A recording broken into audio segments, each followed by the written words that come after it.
When people think about sin, they usually think about lust, anger, greed, lying. But there's one sin that's far more dangerous because it's so easy to hide: pride.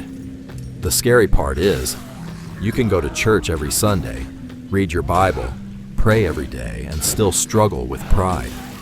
I've caught myself doing it more times than I'd like to admit, thinking I knew better, wanting recognition, comparing myself to other people.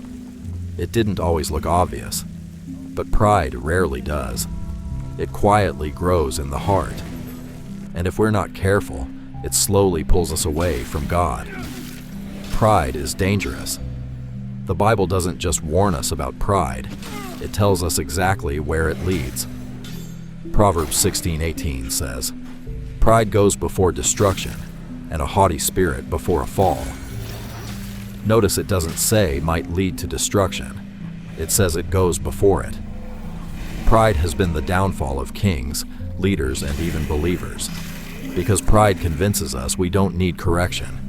It tells us we're always right. It whispers, "You don't need God's help. You've got this." And the moment we begin trusting ourselves more than God, we're already walking in the wrong direction.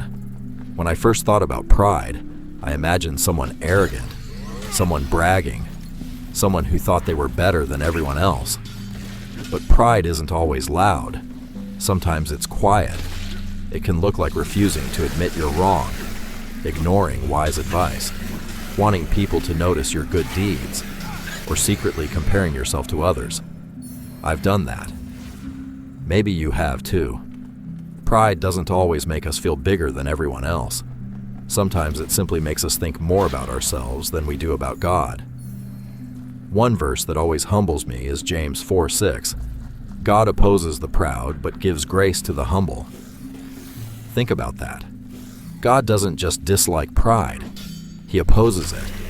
But to the humble, He gives grace.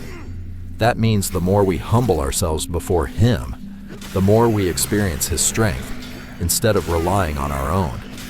Because the Christian life was never meant to be lived through self-confidence. It was meant to be lived through dependence on Christ. Paul gives us a beautiful picture of humility in Philippians 2:3. "Do nothing out of selfish ambition or vain conceit. Rather, in humility, value others above yourselves."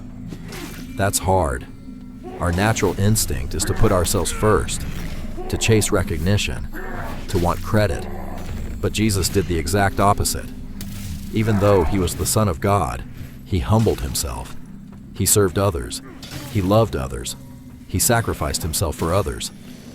If Christ, the King of Kings, chose humility, how much more should we? Pride doesn't usually ruin us overnight. It grows little by little. One selfish thought, one stubborn decision, one moment where we choose ourselves over God. That's why we need to examine our hearts daily, to ask God to reveal the pride we can't see. Because humility isn't thinking less of yourself, it's thinking of yourself less, and thinking more about Christ. So today, let's choose humility. Let's seek God's wisdom instead of our own. And remember, the closer we grow to Jesus, the smaller our pride becomes. God bless, and I'll see you in the next video.